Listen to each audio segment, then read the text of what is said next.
6, 5, 4, 3, 2, 1.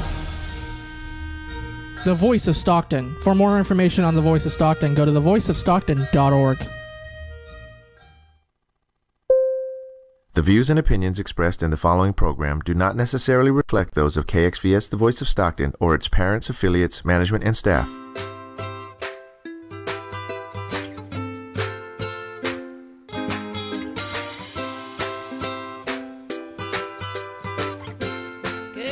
Stocktonians, and welcome to this morning's edition of Tales and Tips. I am so honored to have with me Steve Curr, who is the manager of PALS in Lodi, and he's going to tell us all about that amazing organization and how they're helping animals in the community. Welcome, Steve. Thank you so much for being here this morning. Thank you very much for having us. All right. So for our viewers and listeners that don't know what PALS is, let's start there.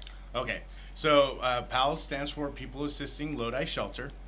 We are a nonprofit 501c3 no-kill rescue that was founded in 2004 by Donnish Bradshaw and Nancy Allenbaugh, who is our current director. Awesome.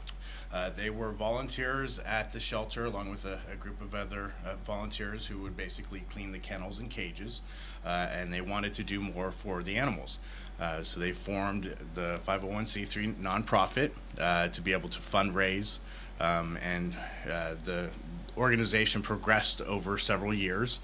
So it was founded in 2004. In 2006, the building that we're currently in was donated to us by Milas Modular.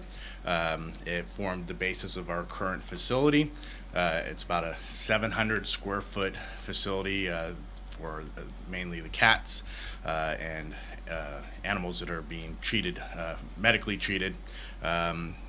We would later add kennels to the back area. We are on city property. We're right next door to the city shelter. Sometimes people get confused. We are two separate entities, but we do work together. We were formed to support the city shelter. So what that means is we provide all of the vaccinations for the cats and dogs that are brought in as stray or abandoned animals to the city shelter. Every animal that comes in does get vaccinated. We also provide the FIV, FELV test kits, which is feline AIDS and leukemia for the cats and kittens, and parvo test kits for the dogs, which when I first started, I've been there about 4.5 years now, wasn't so prevalent. I think in the first 2 years I was there, we had one parvo case. I remember it was just a few months after I started, a German Shepherd mix by the name of Scout, who I got really close to. He was an awesome dog. Unfortunately, since October of 2016, we've now treated 14 parvo cases. Wow, and you're actually treating them there. That's amazing. Well, we treat them off-site. Okay. So they go to a vet Wonderful. And get the treatment that they need, but we do test them on-site. Once they have aren't showing symptoms, then we do bring them back into the facility in our med area for their quarantine period. But we are very happy that we've saved all 14. They Wonderful. have all made a full recovery. And the most recent one was just last month. Another 4-month-old shepherd puppy, beautiful dog. So we do that. We also provide the volunteers that do the adoption counseling for the city shelter, dog handlers to socialize and begin basic obedience training for the dogs. Wonderful. And we do also volunteers for the cats, help socialize, especially the kittens who may, this may be their first contact with people, so that they are ready and well socialized to go into homes. And let's back up a little bit. How long have you been affiliated with PALS, and how did you start working with them? I've been there since March of 2014. I was looking for a new job. I had been working as a legal assistant in the Bay Area, and the attorney I was working for had to retire. And my in-laws actually volunteer for PALS, and they said, hey, there's possible job opening.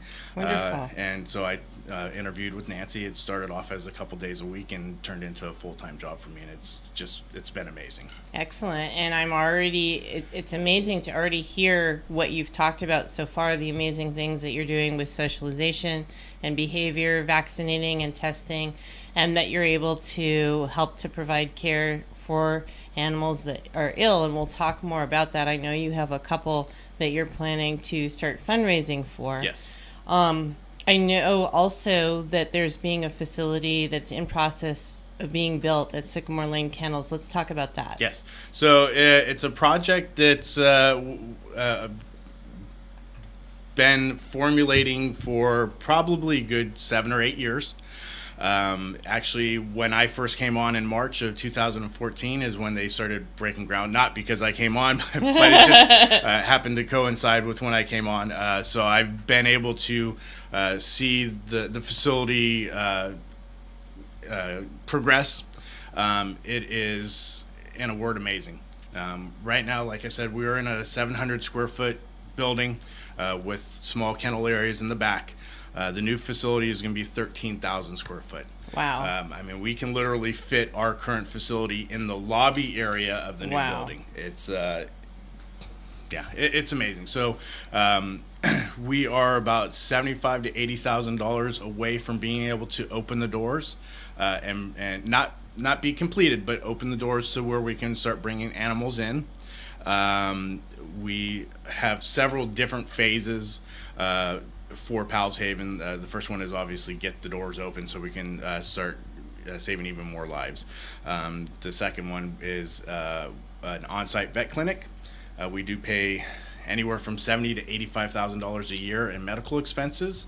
And then a third phase is something because we want to do more for the community. We're always looking for different ways to improve our community outreach. So the third phase is to have a small community center. A meeting room, community outreach where we can have day camp for kids, reading programs for kids, just opportunities for young kids to come in and be able to volunteer. And the kids can work with the animals. Yeah. Unfortunately, right now our volunteers do have to be 17 years of age, but at the new facility we'll be able to have programs for them where we can bring in the younger kids. Awesome. I know several rescue groups have reading programs where the kids read to the animals, and it's a win-win because it helps the kids to not feel intimidated when they're reading, and it helps to socialize the animals. So it's wonderful. Absolutely, and that's one of the things that we've read about and are really looking forward to doing. Personally, as a father, my kids have done that too because we do a lot of fostering for kittens and dogs, and it's always helped them get over any hardships in reading. So it's a program that I'm looking forward to, definitely. Awesome. And I was really thrilled to hear about the no-kill aspect because, unfortunately, people hear in the paper when we have pet overpopulation that animals are euthanized, and unfortunately, you can only care for so many. And it's great that you're going to have more space, be able to care for more animals. Yes. How will it change since you won't be next door to the shelter? The only thing it'll change is that we'll be able to rescue more animals. Okay. So that won't be an issue. It won't be a problem. No. Excellent. We are still set up to support the city shelter. We want to do that. So, yeah, I mean, the only real change is we're going to have to drive a little further to rescue the animals, but that's about it. No worries. Yeah. So what's your current address, and do you have a website, Facebook page, Twitter? Yes.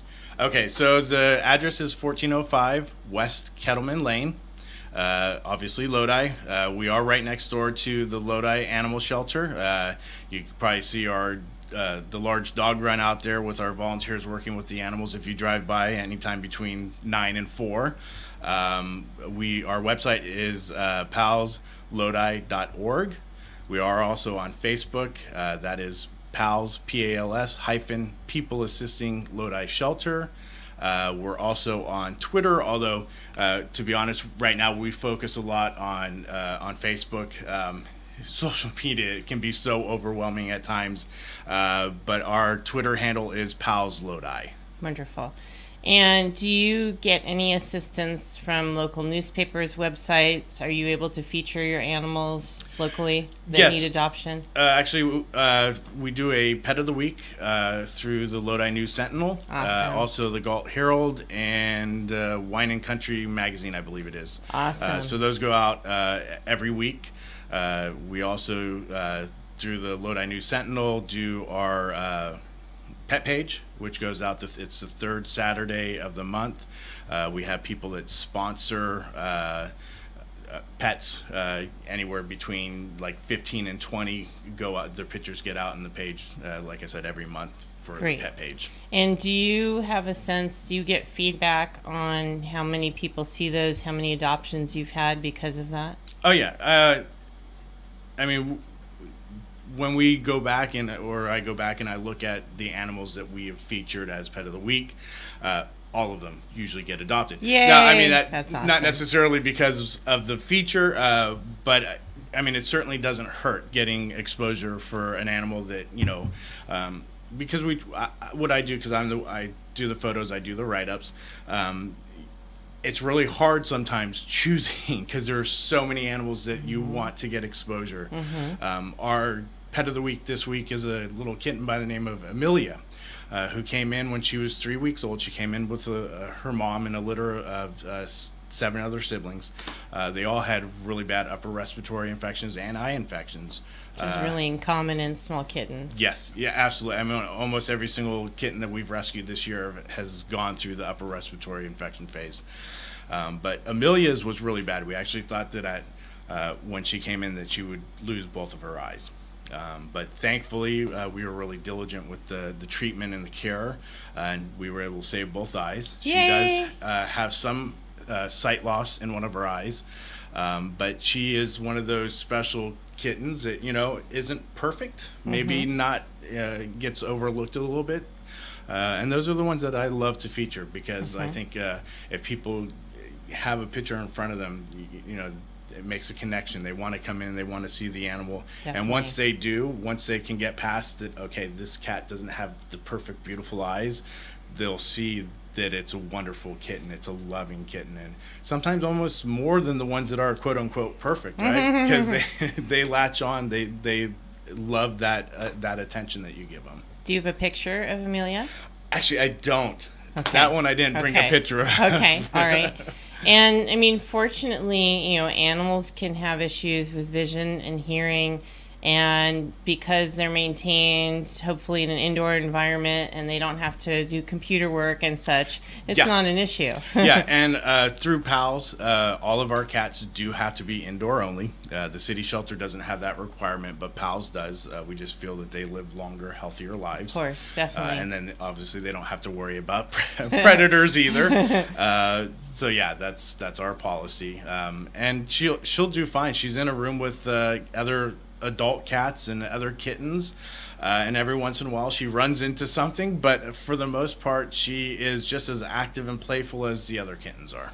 Well, and usually they'll adapt. I've treated both dogs and cats where we've had to remove the eyes or they become fully blind, and as long as you don't shift the furniture around, that there aren't changes, they get used to things. Yes. I actually had a patient, and this scared me when the owner told me about this. We had ended up removing both eyes. This was a cat, and she still jumped up on top of the refrigerator.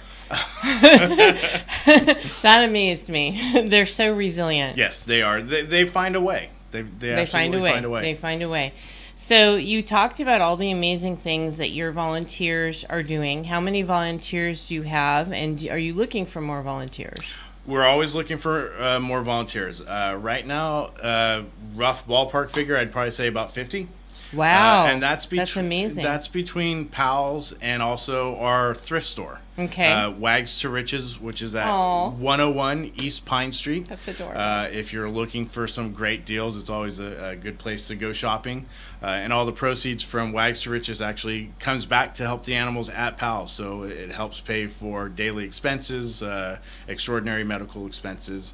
So we have volunteers there and at at PALS, and the volunteers at PALS work at our facility and at the city shelter right next door as well. Wonderful. So we always have probably 3 to 4 volunteers on at any time. But like I said, we're always looking for more people, yes. Do you ever send animals out to foster at homes? Absolutely, yeah. We don't do a lot of fostering, just because our facility is so small that, you know, we know that at some point, unless they're fail fosters, which I'm guilty of a few of those. I've done that too. Yeah. That's a good thing. Yeah, we know that the animals eventually have to come back in, and so that they can be viewed for adoption. So we don't do a whole lot, but we do, especially during kitten seasons. We try to get them out of the facility and into a foster home so that they can be away from the other kittens that may be coming in with upper respiratory. You know, as kitten season progresses, you know, the first litter comes in, they're 3 weeks. Next week they're going to come back in, and they're going to, you know, everyone is cycling in with upper respiratory infections. So if we can get some kittens out into foster homes so that they're not continually exposed to that, then that's what we try to do. And we have some amazing fosters. I'm going to call one out right now. Yes, please Her name is, give shout outs. we call her Volunteer Virginia, who is amazing. She has fostered over 200 kittens. Wow. Quite a few of them have been bottle babies, which I don't know if anyone out there has ever fostered a bottle baby. It's work. worse than feeding a human baby because you basically have a litter of anywhere from 4 to 6 that need to be fed every 2 to 3 hours. Mm-hmm. It's around-the-clock feeding, and it's a lot of work. My family, my wife and I actually did a litter of bottle babies, and we only did 3, and let me tell you, it was hard. It's a lot of cleanup, too. They're not wearing diapers. Right. Yeah, it is a lot of work. So I tip my hat to Virginia. She is just an amazing volunteer for us. We are so happy to have her, but you know, we are always looking for new volunteers. We just had a new volunteer sign up with us not too long ago by the name of Natalie, who just brought back in her first litter she did with us of 6 kittens. 2 of them have already been adopted. A third Yay. should be adopted later on this week. Kudos to Virginia and Natalie. Yeah, so and Awesome. And we do fostering for dogs. A lot of the fostering for dogs we do are for our medical cases, but puppies as well. And actually, my last failed foster was a puppy that we fostered. We actually had a litter of 5 German Shepherd lab mixes that we took in when they were about 5 weeks old. And we ended up keeping 1. So, but yeah, most of our fosters on the dog side are medical cases. Okay, and what if one of our listeners or viewers wants to volunteer? How do they reach someone? What they would need to do is come down to PALS, or actually the city facility. The city office, shelter office, is in the white modular trailer right next to the PALS building, because the city processes all of our volunteer applications. So it's best to come in when you've got 10 or 15 minutes to fill out the application. Once you turn that in, then they'll give you the form to get fingerprinted, because all volunteers do have to be fingerprinted. And then it can take anywhere from 2, sometimes up to 5 or 6 weeks for that to process. It all depends on the backlog there. All right. And as soon as we get them back, then we call them up and see, you know, where we can fit them in to volunteer, whether they want to work with the cats or dogs or both. Okay. Which is great. And what's the address again and the hours that they're open? Okay, to be honest, I can never remember the city shelter's address, but since they are right next door to door. us, Give your address. Our address is 1405 West Kettleman Lane. We are in there from 9 to 4:30, but our hours of operation are 11 to 4. And is that every day of the week or weekends too? That is Tuesday through Saturday. The city shelter office is open, though, Monday through Saturday. So Mondays are usually my day to catch up on paperwork and do the pet of the weeks and the photography and all that good stuff. That's awesome that you're doing that. I think that's amazing. What about off-site adoptions? We don't do a whole lot of them. We do have cats that are out at Robinson's Feed on East Victor Road in Lodi. Awesome. Rex has always been great to us out there, so we have 4 cat condos. Right now we have some wonderful kittens out there, and we're looking to bring some more cats out once they've been spayed or neutered. And we do every third Saturday of the month, we go out there to Robinson's Feed with a couple of dogs, or sometimes a cage full of kittens. For us, especially with dogs, the reason why we don't do a lot of off-site adoptions or events is we require home visits for our dogs when we adopt out for dogs. We just want to make sure that we come out to the home and that they're going to go into a safe environment. The yard is safe for the dogs. The fence is in good repair, so that's why we don't typically do off-site adoptions. Okay. And what about like Petco? Yeah, again, we don't do, and part of the one of the other reasons is because we are also staffing our own PALS facility and the city shelter. Okay, I see. If we were to do too many off-site events, we don't have enough volunteers. Yeah. But maybe that can change. Maybe we'll get you some new ones today. Hopefully, we'll get you some new ones today. What about exotic animals, birds, rabbits? Do you take any of those in? We don't, no. Okay. Every once in a while, we have this city shelter will take in a rooster or chicken or a rabbit. I think they've even taken in a couple tortoises over the years.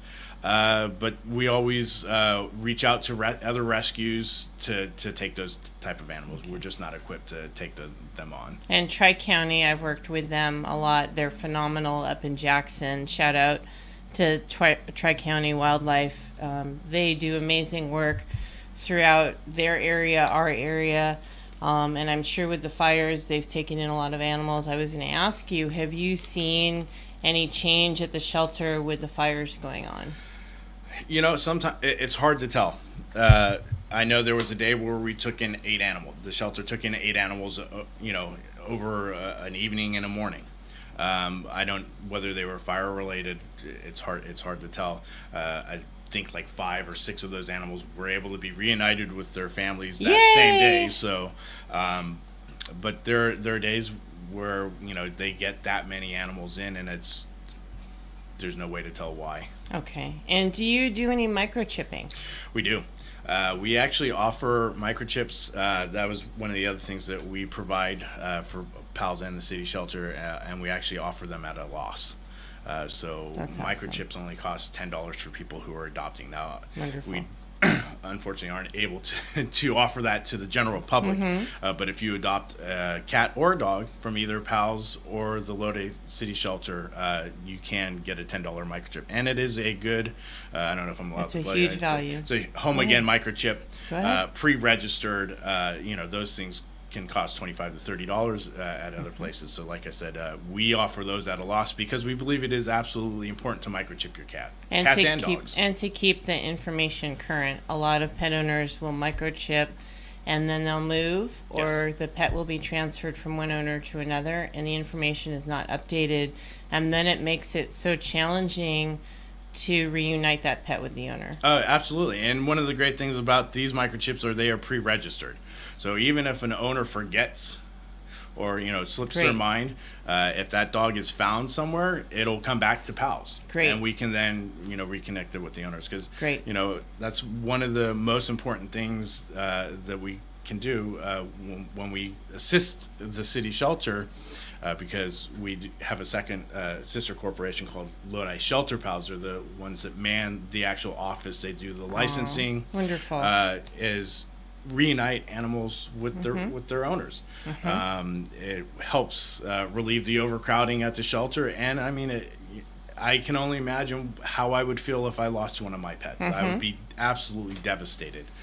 So microchipping is important. It's huge. It's it just huge, increases the chance. It's basically their ticket home. Yes. And I encourage owners not just to microchip, but to try and have a large collar, and to try and have a collar out of a material that you can write your phone number in big numbers with a Sharpie, so that if your pet can't be caught, that someone at least from a distance can see, or if they can't be touched at the head, that they can see your phone number and contact you and let you know that they found your pet. Yeah, actually, our shepherd that we recently fail fostered, she's a little skittish, so we worried about what would happen if she ever got out. We actually you can order them through Amazon, where they stitch the name and a number on the collar. Awesome. And I mean, they're thick, so you could probably see them from 10, 15 feet away. So yeah, that's important too.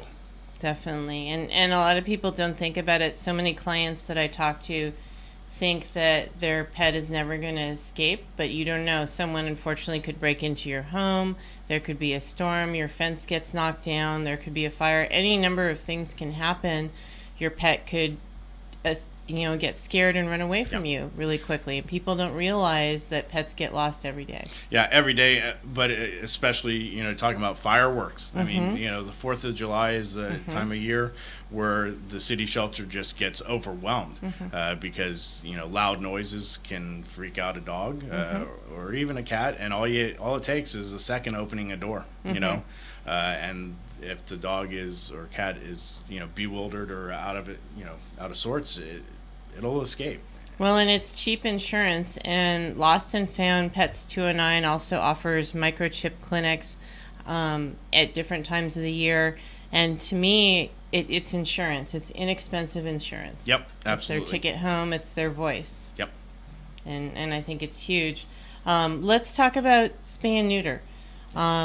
What does the shelter offer? Let's say someone is a pet owner in Lodi and has I'm just going to pick a Chihuahua that needs to be spayed. Does the shelter offer vouchers or any kind of things? The shelter offers a low-income spay or neuter voucher program. I'm not sure of the exact details because, again, that's run out of the city shelter office, but I believe it's if you're on Medi-Cal or Medicare, Social Security, you would qualify, but you can give them a call or stop by and they can give you the full details. But yes, there is a voucher program. All right. Do you happen to know their phone number for the shelter? Yes, it's 333-6741.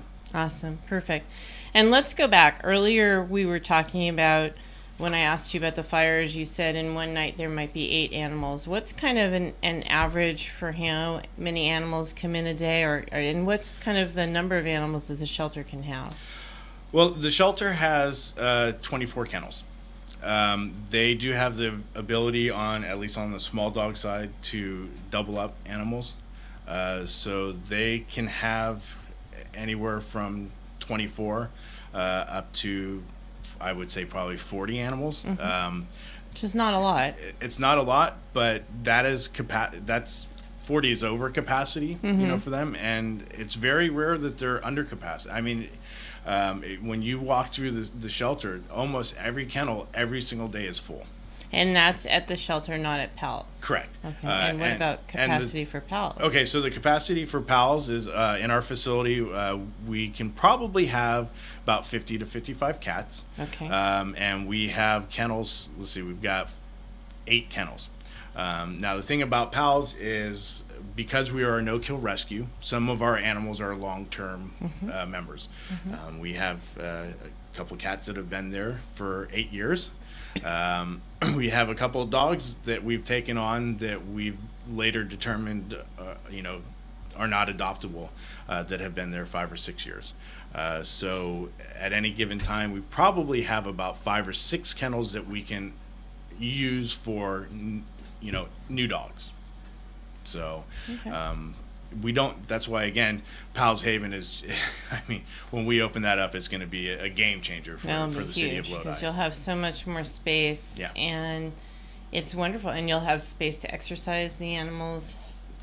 Excuse me. Yeah, that's one of the other great things is right now, and we love our dog run, on the side of the Kettleman there. It's huge, but it is just one dog run. So we're only able to get one dog out there to play. At Pals Haven, there are 6 dog runs.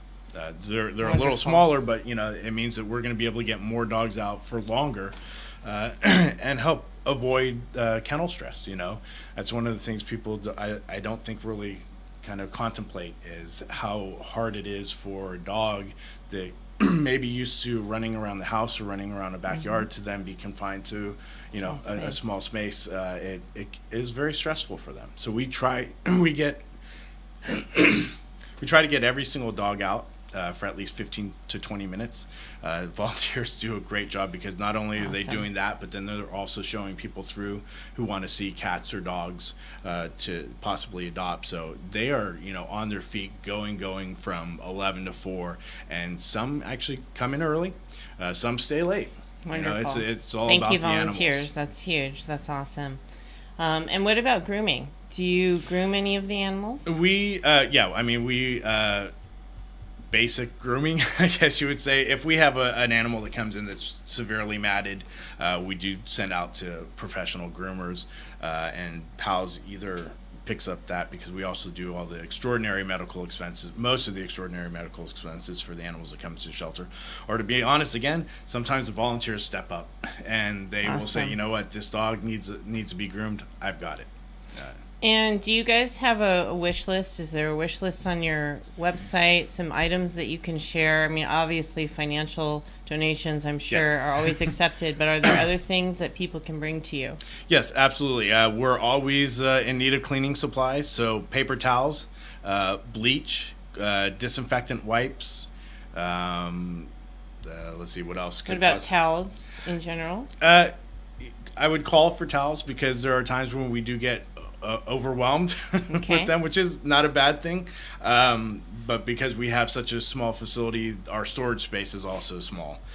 So how about bowls or toys or collars? If the toys are in good condition, yes. Bowls and collars we will take, yes, absolutely. And another thing to consider is if the item is in good repair, we can also sell it at our Wags to Riches store. So, again, the proceeds there comes back to help the animals. So even if it's, we don't use plastic bowls, but if we can sell it at Wags and make a dollar off of it, that helps the, PALS as well. And let's go back to the store. What about donating items for the store? Clothing, books? Yes.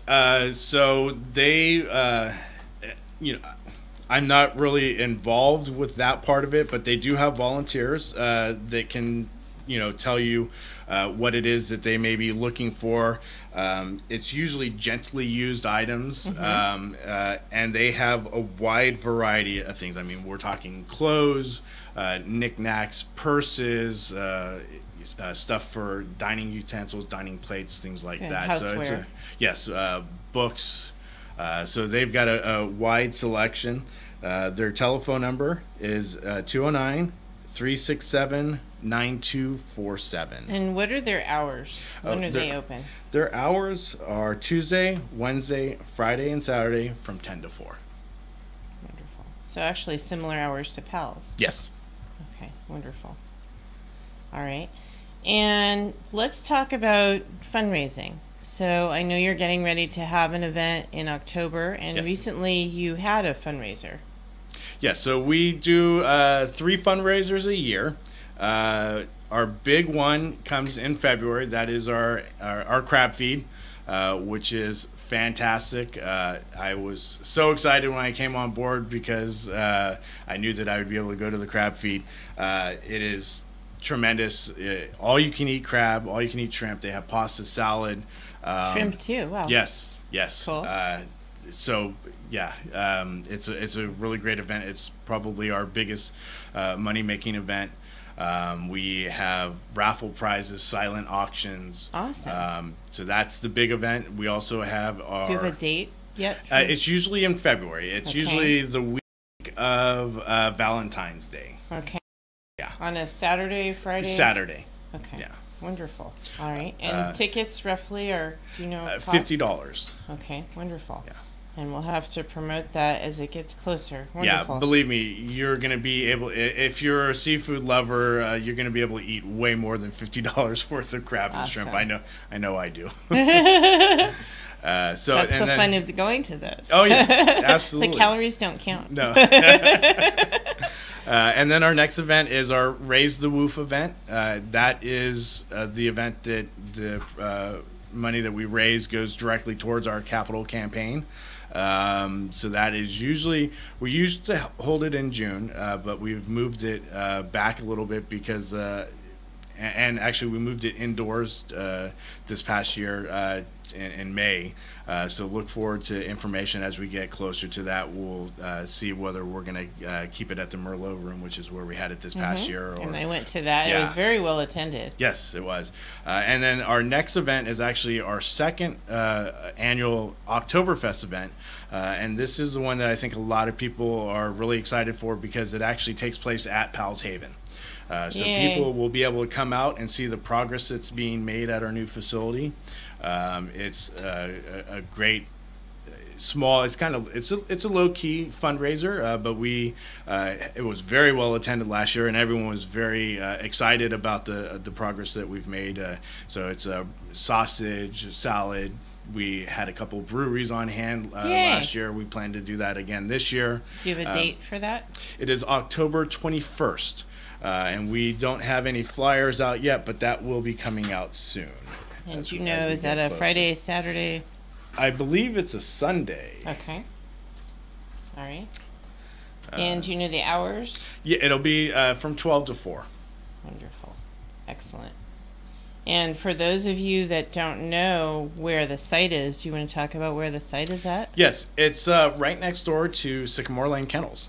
So if you go out Sargent Road and go back into the vineyards there, take a right down that beautiful path. I don't know if you've driven down towards Sycamore Lane Kennels. It is just it's a tranquil drive. I mean, it's really fantastic out there. And then we are like I said, right next door, right before Sycamore Lane Kennels. And that facility is phenomenal. It's a wonderful place also to board your pets. I've boarded several animals there. The owners are wonderful. They care so much, and they have the Wagger's Field, and it's just an amazing and facility. we have taken some of our dogs that needed a little more training out to the obedience training class out there with Candy. Wonderful. We've taken several out there, and it's a fantastic facility. Absolutely. Excellent. What about at your at the building? What about if there's a company listening that wants to do a sponsorship? Do you have any naming opportunities? At the new facility, yes, we do. Awesome. And if they were interested in naming opportunities, they can email us at pals.lodi@yahoo.com, and I could get them in touch with Nancy. She would be the one to talk to them about naming. But yes, there are whether you want to name or naming opportunities for kennels, for the exercise yards. We also are going to have 4 separate meet and greet yards where people can meet with their potential dogs, or not cats. We have an inside meet and greet room for the cats, but 4 separate dog runs out there for people to meet with their dogs. And I love that you're going to have a community room. I think that's really unique, and that's awesome. It's a perfect meeting place for anyone in the community, but if you have animal issues and such, that's awesome. Yeah. I see you have a newsletter. Do you want to talk about your newsletter? One of the things that we are obviously focused on is helping the community. And this past few months, we had a really, I think, unique fundraiser called O2 for Pets. What we wanted to do was raise money to buy oxygen mask kits for local firefighters. Fire wonderful. departments. So we raised over $1,800 and purchased 22 of these oxygen kits. The kit comes with a small, medium, and large face mask for oxygen, and those will be given out to the Lodi, Woodbridge, McCollumney. I'm not from this area, so that I tell you that word always got me. Clements and Murado fire departments. Wonderful. So that, and That's huge. Yeah, we raised that. I think it was about three weeks. So wow. Thank you to everyone that donated for that. It was just another way that I think PALS really reaches out to the community and does everything that we can to make things better for the animals in our community. I should do a column on that. That's excellent. That's amazing. That's awesome. let's talk about, I know you brought some pictures of some pets that are up for adoption. Well, these actually are, we talked earlier about what we do for the city shelter. So one of the things that we do, in addition to the vaccines, is we take on the extraordinary medical cases that come in. These are cases that typically a city shelter simply does not have the funding to take on. We're talking about the parvo cases, broken legs, things of that nature.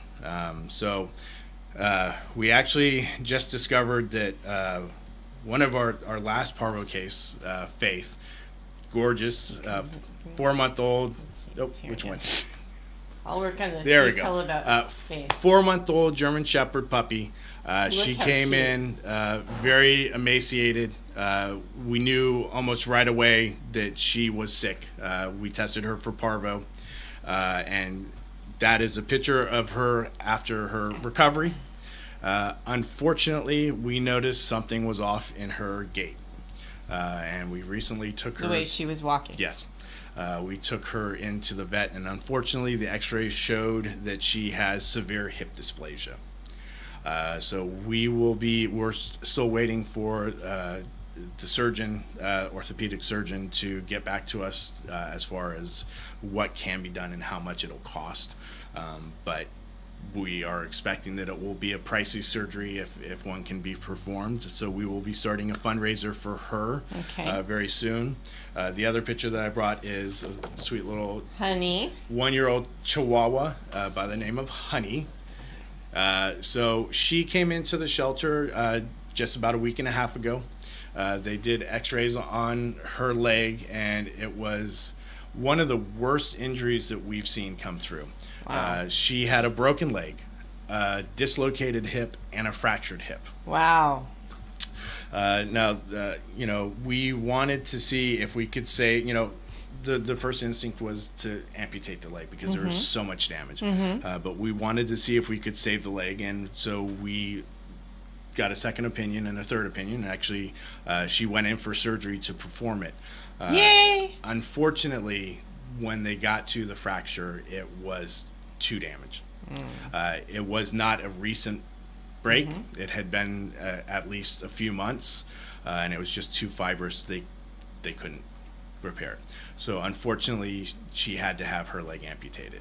So we are currently going to fundraise to pay for her medical expenses because they started to perform the more complicated surgery. It's a little more expensive than your typical amputation would be. So we're looking at about a $2,600 bill for her surgery. And again, they're so resilient, and especially at her small size, they can function and still be amazingly fast without a leg. Oh, absolutely. She's 5 pounds. I mean, she is tiny. But she's about our 4th or 5th amputee that we've taken on. And within a day, she was up and moving about. Now, awesome. We have to contain her activity for a while, for about 8 months or so. But yeah, dogs are just amazing. And cats too, because we've had a couple of cats that came in and had to have their legs amputated. They're amazingly resilient. They find a way. They figure it out. And it doesn't really slow them down all that much. No, I have a client who had a pit bull that I amputated a leg on, and that's a big dog, and she did amazingly well. They are so resilient. It's phenomenal. Yeah. I don't know if you've reached out to UC Davis at all. They do have a program where they work with nonprofits, and they will do surgeries. Now there's a wait time. But that's an option. And unfortunately, that is one of the things that we run up against is when we get an animal in, we want to stop the pain and suffering, obviously, as soon as we can. And so we try to schedule it as soon as possible. Sometimes, and we have gone to UC Davis for consultations in the past, but sometimes the time constraints, but we have some surgeons that we work with down here that are, fantastic. So if one of our listeners wants to donate money for care for Faith or for Honey, how do they do that and target it to them? Well, we will be starting a GoFundMe account, at least for Honey. That should be up later on today or tomorrow. Great. On your Facebook page? Yes, we'll put it up on Facebook. We'll put it on our website as well. Right now, if they wanted to donate right this second, they could go to our website at palslodi.org. There is a donation button, and in just the notes field, just put for honey or for faith. Or if they just want to make a general donation to the medical fund, they can put medical fund in it. Okay. And like I said, as far as with Faith, once we get word back from the surgeon, as far as how much that's going to cost them, we'll do a GoFundMe for her as well. Because we love being able to do this for the animals, but it's a significant amount of money. So we do have to do fundraising for them. Of course. But we are, like I said, we're thrilled that we have the capacity to do this, and that we have so much support in the community. They will reach out and donate for these causes, because these are amazing animals that deserve a second chance. Definitely. Any particular sponsors you want to give a shout out to? Robinson's Feed, they've always been really good to us. If you adopt from PALS or the shelter, they do provide an adoption care package, which is pretty amazing. We get donations weekly from Target and Walmart up in Lodi, and we appreciate that. Awesome. Yeah, we rarely have to actually buy food because of the food donations that we get from them. So we are always very appreciative of what they do for us as well. And then the 3 organizations you said that feature your animals, that's pretty amazing as well. That's awesome. That's Lodi News Sentinel, the Galt Herald, and then Wine and Country Magazine. Wonderful. Awesome. And if we have a listener or viewer out there that knows that they'd like to adopt Honey after her surgery, how would they go about doing that? Just come in and talk to me. We do take down names as interested parties for people that are interested in adopting an animal that's not quite ready. We do that for kittens or dogs that haven't been spayed or neutered yet, so we could certainly do that for Honey as well. Awesome. Wonderful. And any final things that you'd like to add that we haven't covered yet? This is just an amazing opportunity. I go into work every day knowing that I get to change the lives of animals that otherwise, may not have a second chance. And it's not just me, it's all the volunteers, our kennel aides.